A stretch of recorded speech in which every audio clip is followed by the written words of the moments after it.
What's up everybody, it's Banka back with another explained video where we speedrun the retelling of your favorite game stories with plenty of jokes along the way. This time we're discussing God of War Ragnarok, or the game where Sony Santa Monica spilled their emotional trauma on my Kratos. If you're one of those that can't spare the 25 plus hours needed to play it, don't worry, I got you.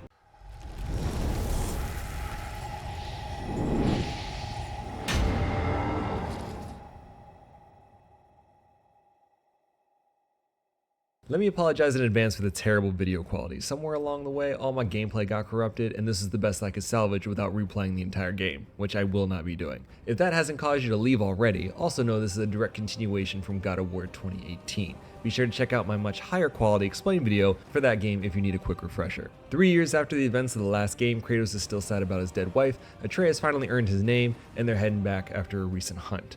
On their way, oh shit, it gets real already.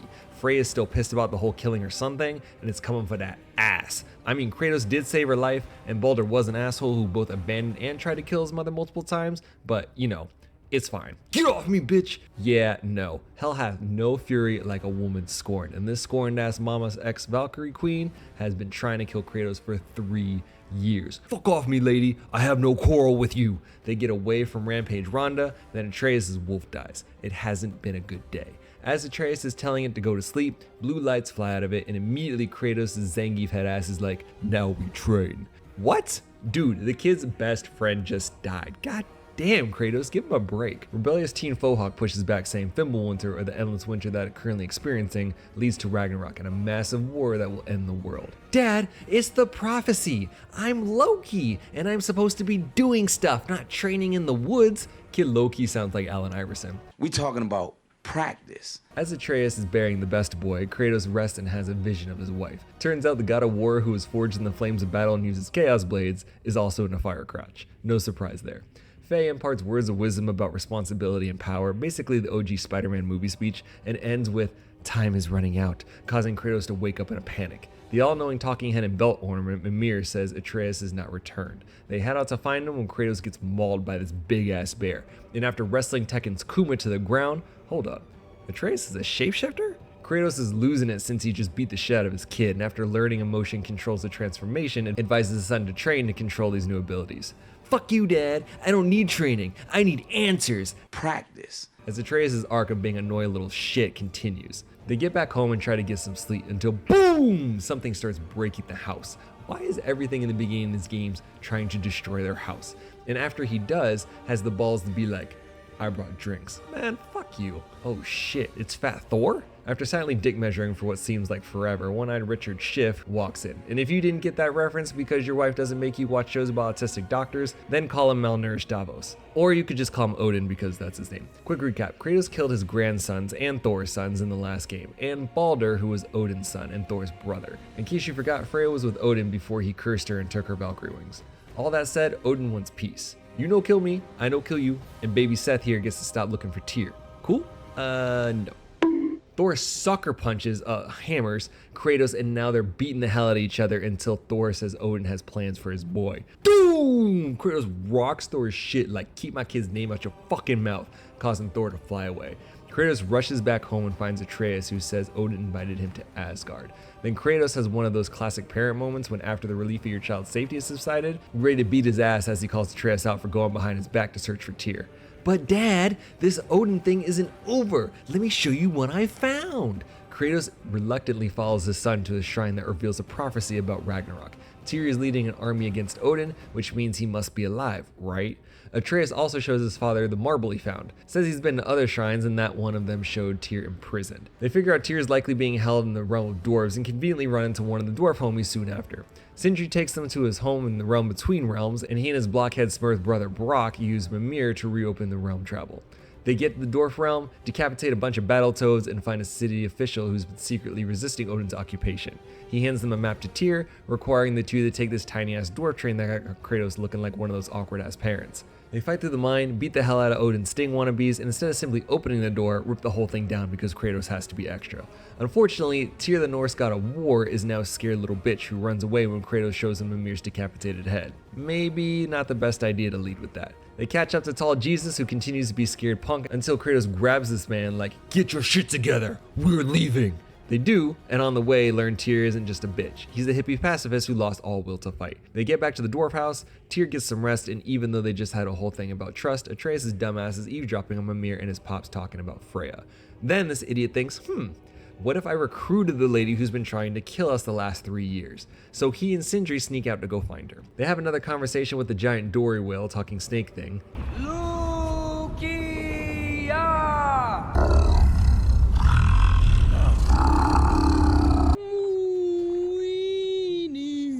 It says something about ironwood, but we don't have time to figure that out right now. Atreus gets to Freya's camp, and as you'd expect, the kid gets caught, wrapped up in Freya's creepy-ass Jumanji vines. Atreus pleads with Freya, telling her about Odin, the dead giants, he's a giant, basically everything she doesn't know since she's been cursed never to leave Midgard.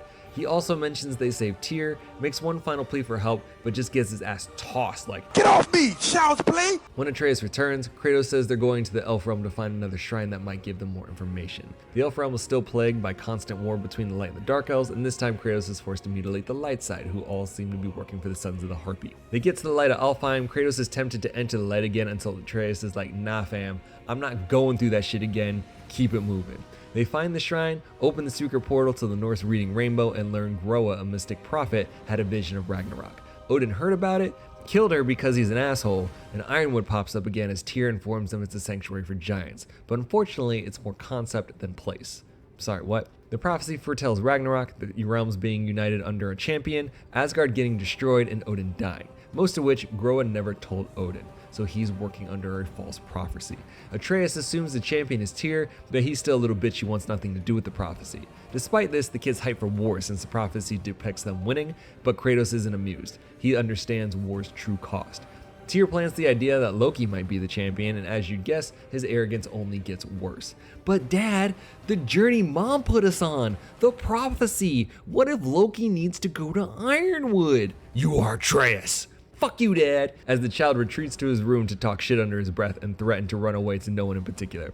Sindri convinces the kid to go to sleep, who knocks out thinking about Ironwood, only to then wake up in another world where young Street Fighter 6 Kimberly can paint the future. Prophet Barbaross is Angrboda, another giant who preserves the history of her people through prophetic paintings, and as we mentioned before, Atreus, or Loki, or whatever the hell you want to call him at this point, is in Ironwood. She takes him to her place. He sees the shrine from the last game's ending, but this time he sees the whole thing that Kratos saw, including his father's death and him serving Odin.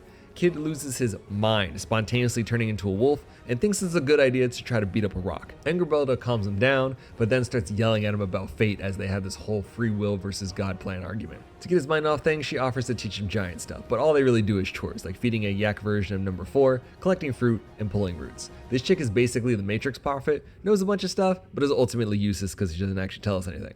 Atreus finds out there's a soul in his knife somehow, he begins to control his shapeshifting, and the giants aren't really dead. Well, kinda. They're just winning a legendary game of hide and seek.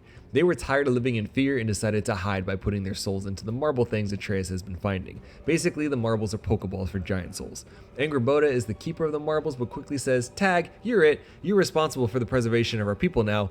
Good luck." She makes him promise to keep Ironwood a secret, and after teaching him how to put a soul in a hollow snake, he helps her break Grandma's shit to keep Fee-Fi-Fo Aunt Jemima here from stealing any more animal souls. Imagine you're this giant who spent forever hiding in a marble Pokeball to hide from Norse Edgar Allan Poe, only to wake up in a shitty movie starring Jennifer Lopez and Ice Cube. I felt real bad for that snake. And if one series of family trauma wasn't enough, we get treated to another family squabble as Atreus tries to comfort his new friend. Seems like a small thing in this video, but fuck me, did Sweet Baby Inc. drag the emotional turmoil out of this game.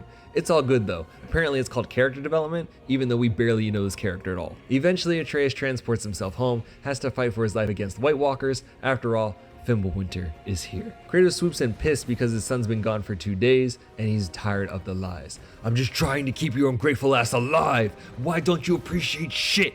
The ungrateful ass kid yells back like, "You and Mom kept secrets, why can't I?" Shoom! Tantrum is cut short by a wingless Valkyrie starts attacking them, and guess who that is? Because our guy is holding back, Freya gets the better of Kratos and is ready to roll heads until Atreus loses it again and animorphs into a bear, only to get wrestled down by his pops.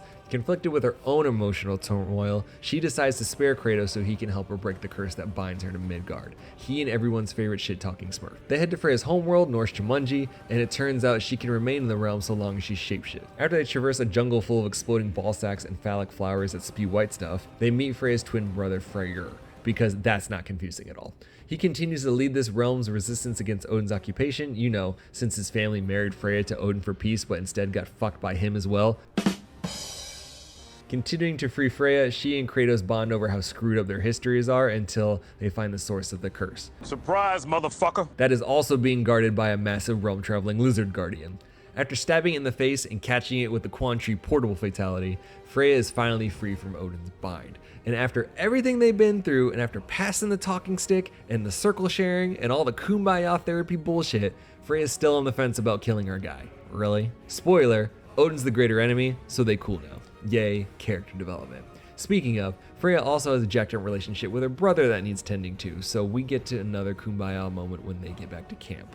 All while Demon Ferngully here in the background looking real awkward. Freya free, they head back to Dwarf House as she tries to convince Kratos that war might be a necessary evil to stop Odin's greater evil. But Kratos is not having it. He's had enough war and only wants to protect his son.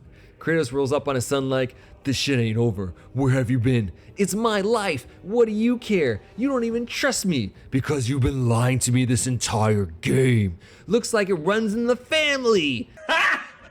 Got him! You want answers? I want the truth! The truth is you're being a complete asshole. Whoa. Did this child really just call the god of war an asshole? Family therapy continues to go awry as Atreus' insubordination redlines. He's thinking about going to Asgard to see Odin, prompting the entire squad to be like, "Are you out of your fucking mind?" Great. I guess everybody's against me now. No shit, Atreus. Odin's solely responsible for the misery of half your fucking squad. Of course they're gonna be against you. Ego won't let the kid admit he's wrong, so he throws a tantrum by losing control again and busts out the door. Extra tight, Kratos hits his son with the serious symbolism for the deterioration of their relationship. As Atreus is running away, he continues to talk shit under his breath, believing he's doing all of this to save his father, since he saw the prophecy in Ironwood. Eventually, a Crow-NATO teleports him to Asgard. He has to climb Nickelodeon Guts' aggro crag, and when he gets to the top, Heimdall, the watchman of Aesir, another Odin son, and a complete asshole, threatens to throw him off the wall, but decides to fight him instead. Until Odin shows up and puts his arrogant ass kid in his place. Sensing another theme here.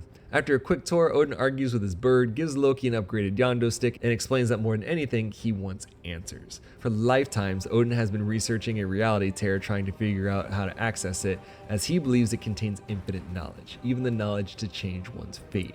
Odin hands the boy a broken mask who is able to translate a clue regarding the pieces. Why there's an etched-in clue of the location of the other pieces on this mask is beyond me, but here we are getting our national treasure on. The clue sends Loki and Thor to the generic lava world every action game has, and as Thor is killing things, Loki sneaks away to learn more about Surtur, the giant of this realm. Prophecy foretells that Surtur, or the Norse human Torch, gets with Elsa, and their union morphs them into a massive creature also known as Ragnarok, that destroys Asgard. Also interesting, Surtur's not in a marble. He links back up with Thor, gets the second mask piece, and returns to Odin. As Loki's trying to translate the updated mask, Kratos is desperate to find his son and decides to seek out the Norns, or the goddesses of fate. OG fans might remember Kratos' last meeting with fate.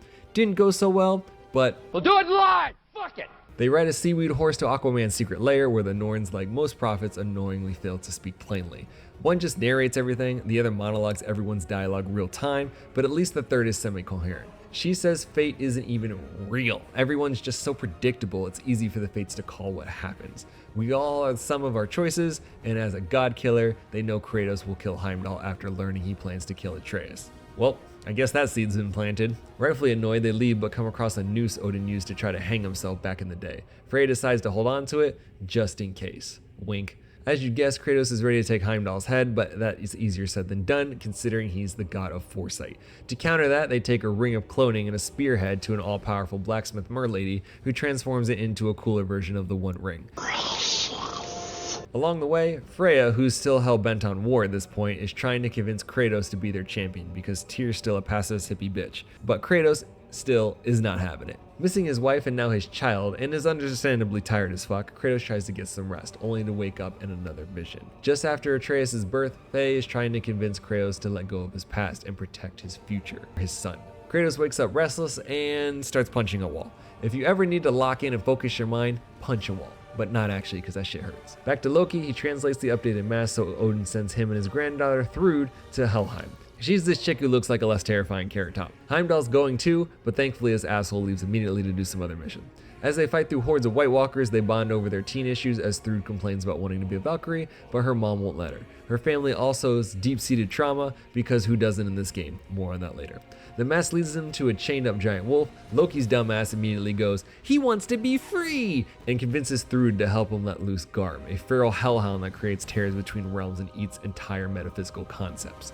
To make things worse, they also hit a dead end because the mask isn't glowing anymore. I swear, why is there always an ignorant ass kid in these games making life difficult for everyone else? Atreus is as bad as Haruka, which low-key makes Kratos Kiru, starts with K, red and white design, beats the shit out of all his problems. Oh shit, God of War is Pantheon Yakuza? Except Kiru doesn't kill. Heimdall shows up and is the first to comment on Loki's ignorance, gut punching him in the process. This plus all the shit talking Heimdall does about Thor sends Thrud off the edge as she attempts to beat the hell out of her uncle until Loki pulls her back. Back in Asgard, Odin's like, "Everyone makes mistakes, son, but you really fucked up." And because he's a punk running from his problems, Loki simply says he wants to go home. He hands back the mask, the floaty sword, and runs back home to Daddy, who's busy fighting back the invasion of Dwarf House since Garm is ripping realm tears all over the place. Situation under control, Atreus misses his pops. Kratos finally shows his son some empathy, which allows him to explain his giant wolf-sized mistake, leading the group to appropriately react. Garm? Great bleeding fuck, lad. You feed Garm? This is a fuck up of not insignificant proportions. Because character development, Kratos defends his son, remaining focused on the problem at hand. And how does Kratos solve problems? That's right, he kills them. As they hunt Garm, they very cryptically discuss what each other has been up to since they're starting to trust each other, but nothing actually gets said because it's complicated. They find Garm, give it the giant wolf equivalent of 1,000 pinpricks, and quote-unquote solve the problem. But not for long because it's a soulless beast that can't die. Garm literally chews Kratos and spits him out, catches this toothpick, but nothing's working until Atreus finally gets his head out of his ass and comes up with an idea. He jumps on Garm's back and with the knife Angrboda said had a soul in it, stabs Garm. Does his giant soul voodoo and the knife had Fenrir's soul in it? Fenrir being the wolf that died in the beginning of the game. So Atreus really just reverse Shang Tsung the Hound of Hell and now has his own Clifford. Well, if Clifford was a wolf that could tear through and destroy the fabric of realms. Kratos sends his big ass dog home and they head back. On the way, they attempt another sharing circle as Kratos gets soft on us, admitting he's falling back into his old ways and chased away his son. Meanwhile, Atreus admits to becoming reckless and ruining everything like he likes to do. They have a touching father-son moment and by the decree of character development, promise to keep each other in check.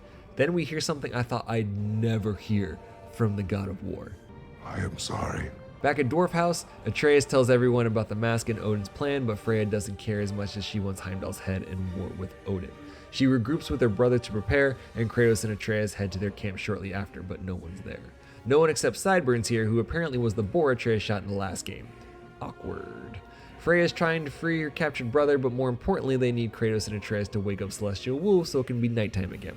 They get the wolves' glowy ball back, shoot an arrow at the moon, and fulfill a prophecy that was shown in the beginning of the game. Under the cover of darkness, they attempt to save Freyr by giving away their position, and as you'd expect, get jumped. This time, it's Heimdall. Freya continues on to save her brother while Kratos stays at the crossroads of fate to fight the god of foresight and his pet Snowmeow. As Heimdall throws out fire insults like, "Your son sounds like a goose when he gets hurt." Kratos uses the spear to disrupt Heimdall's power since he can't foresee it blowing up on him the first time, or the next 20 times you have to use the exact same move, despite there being an obvious tell every single time Kratos has to blow up his spear. Clearly, Heimdall is not the god of adaptability. This continues until Kratos literally pins dude to the wall, but his arrogant asshole won't shut up, causing Kratos to blow his arm off. Then he grows another one like a lizard, and we repeat the same process until Kratos has had enough of his shit.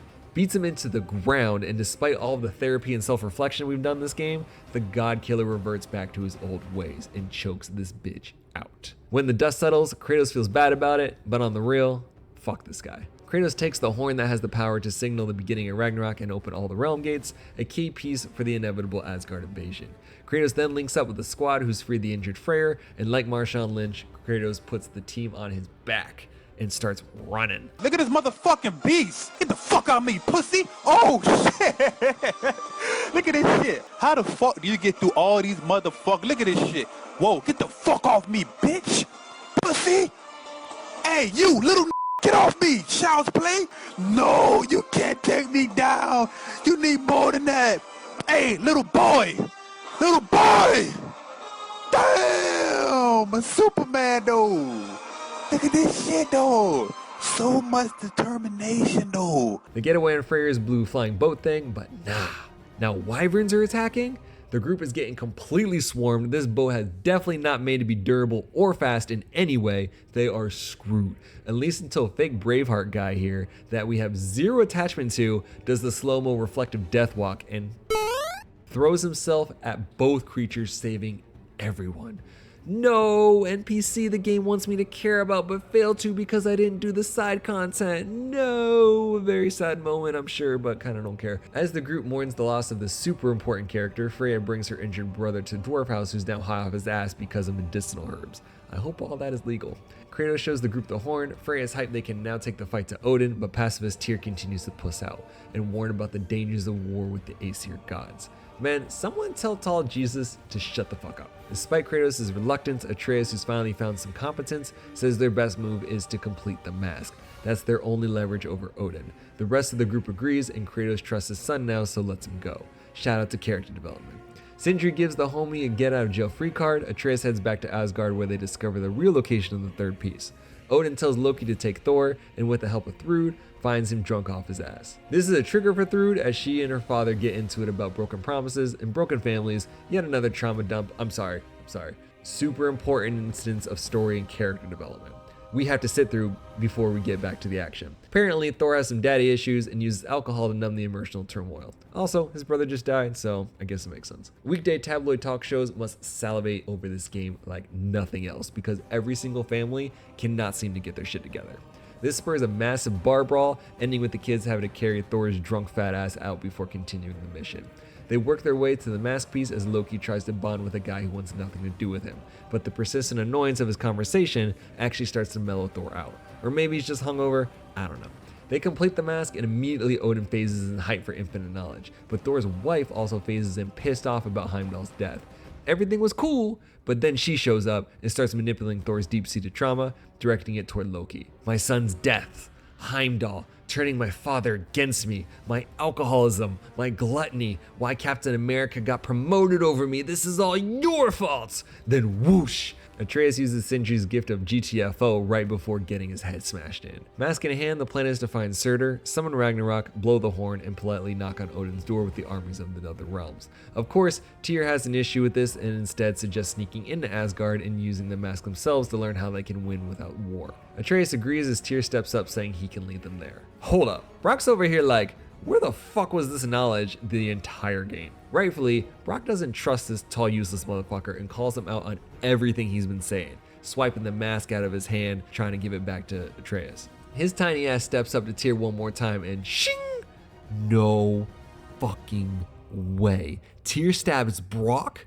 Tyr was a shapeshifted Odin? Odin takes Atreus hostage until he goes doggo and bites that ass. Unfortunately, Odin gets away. Even worse, no! Brock dies? I know we haven't talked about him much in this video, but dude was legit the best character in this entire game. Last game too. He gave zero fucks and was funny as hell. Kinda like everyone's favorite YouTube storyteller. After Brock passes away, Kratos straight up like, aight, I'ma head out. Hands Freya the horn and heads home. Distraught from recent events, Atreus wants to go hunting until his pop realizes they are just running from their problems. They find Sindri, who's not doing great himself.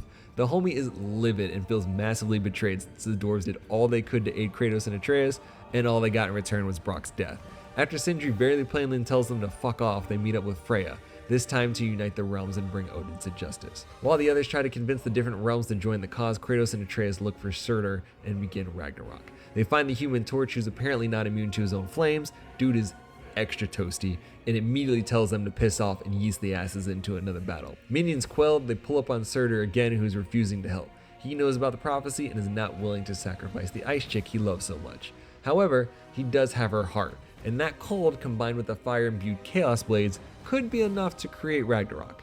They head for the Spark of the World, where Sir Skin Cancer supercharges his flame powers, transfers it into Kratos' blades, and then has Kratos stab him in the heart. Wait, he just follows death? No time for that because, oh shit, 2 of Odin's Valkyries just crashed the party. However, after spending God knows how many attempts fighting them in the first game, the muscle memory is still there after 3 years. So screw you both, get bodied, as I discover a way cooler box art for this game. Really though, this screenshot goes extra hard. After ripping the Harpy sisters in half, they check on Ragnarok and an ominous voice tells them, "I'll wait the call." They regroup with Freya, who's assembled the Valkyries, elves, and Hellwalkers. Tomorrow's the day where they storm the beaches of Asgard and try not to get annihilated like these guys.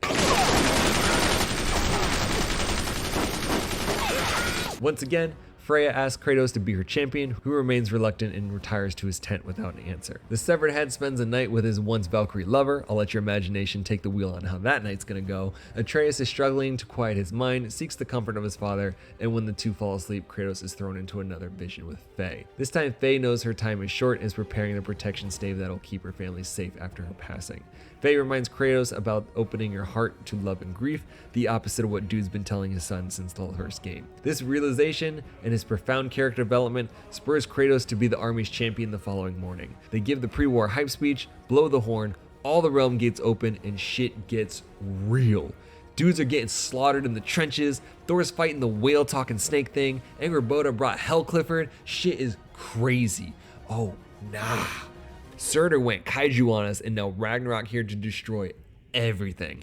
Unfortunately, the all-powerful world-ending giant doesn't like war cannons, at least until Sindri's vengeful ass crushes them all in one hit. They realize Odin is using civilians to protect the wall, and as Atreus tries to close his heart to it, Kratos hits a full 180 repeating Faye's message to their son. Open your heart to their suffering.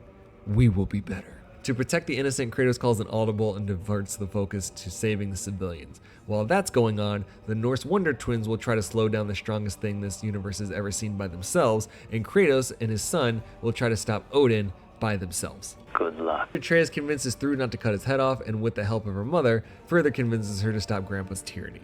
They break down the wall, fight through more of Odin's army, and Kratos gets into another brawl with Thor. But this time, his alcoholic ass is drunk on rage. Kratos tries to calm Fat Raiden down by kicking the shit out of him, and after pinning him to the ground, uses the opportunity to talk some sense into him. "You've destroyed everything, including your family. Do better." And as Thor finally settles, Odin pulls up and starts berating his son. "Kill who I tell you to kill." For what I assume to be the first time in his life, Thor thinks for himself, tells his father to fuck off with a simple no. And damn, man catches a whole spear to the heart. Your own kid? There goes Thor's redemption arc. Thrud loses her mind and goes after her grandfather, then probably loses her lunch when she catches that hammer and gets fucking yeeted to Timbuktu. Kratos is now committing elderly abuse by beating the hell out of Odin, but I'll allow it because dude's an ultimate manipulative asshole. But then Kratos gets himself caught in a bind spell. Speaking of, do you remember that completely random noose Freya found that got barely any attention throughout this game and has been mentioned since she found it? Yeah. That's the key that sets up the demise of the main antagonist, as she uses that to grab Odin with her own binding spell.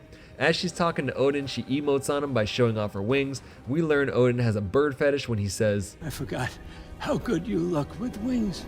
But let's not forget, she's not killing him, meaning he ultimately finds a way to free himself. I swear, this trope is in every single action game. They land in Odin's study where he pleads with Atreus to use the mask. Kratos like, "Do you boo-boo?" and snap! Atreus destroys the mask, and Tyr disappears, and Odin is pissed that Atreus threw his lifetimes of work away. To be fair, I'd be pissed too if I were Odin, so now they're throwing hands over that shit. But Odin's magic and eye gouging are nothing compared to the sweet choreographed finisher, as Odin gets rocked in his stupid face by 3 haymakers and chokeslammed by a bow. And after that massive ass kicking, Odin still refuses to give up, so Loki calmly puts him to sleep the way he did his wolf, trapping his soul in a Norse Pokeball. That's it. That's how the final boss is defeated. Atreus puts his soul in a marble. I feel robbed, especially as they all pass dude around because no one knows what to do with him next. Then Sindri busts in like, "Give me that shit." Thwack! Poetic justice. And phases out as quickly as he arrived to go start his villain arc. Well, guess that's over. Nope. Ragnarok's about to kill them all until Freyr holds it back just long enough for Angrboda and Doggo to get them out of there through a realm tear. Atreus wakes up later, talks to those who survived the complete destruction of Asgard, and eventually meets up with Angrboda and his father. She shows them another shrine detailing how Faye allowed them to forge their own path. She went against her own people in order to protect her family. Atreus decides he has to go out alone and find other giants. As the saying goes, gotta catch 'em all. And Kratos, now a better father, supports his son's decision to be a Pokaheim master. They have an uncharacteristically touching father-son moment before Loki hits us with the Captain Morgan pose and heads out to start the new Pal World DLC. Kratos then finds a second shrine and, to his emotional surprise, sees a prophecy where the god of war is revered and worshipped by the people, a fate he never thought possible. Our guy links up with Freya and Mimir, says goodbye to the best character this series has known, and that's God of War Ragnarok. I might be in the minority here, but I agree with Kratos' creator. Don't take the character Kratos and go, you know what? I'm older now and I'm really into family and I want to tell stories about fathers and sons and God. No, fuck you. That is not what this character is. Don't get me wrong, it's a good game, but I don't need a feel-good Dr. Phil Sweet Baby Inc. agenda messing with my hack and slash. I'm even cool with Kratos' arc and all, but do we really need to drag the emotional turmoil out of every single character? If you enjoy these videos, be sure to like, subscribe, and hit that notification bell, or don't. I'm not going to tell you how to live your life. Don't forget to let me in the comments what other games do you want to see. We've already done a ton of other Explained videos, so make sure to check those out as well. I promise they're much better video quality than what you just watched. I'm La Muerte Blanca, and I'll catch you guys next time. Fuck you.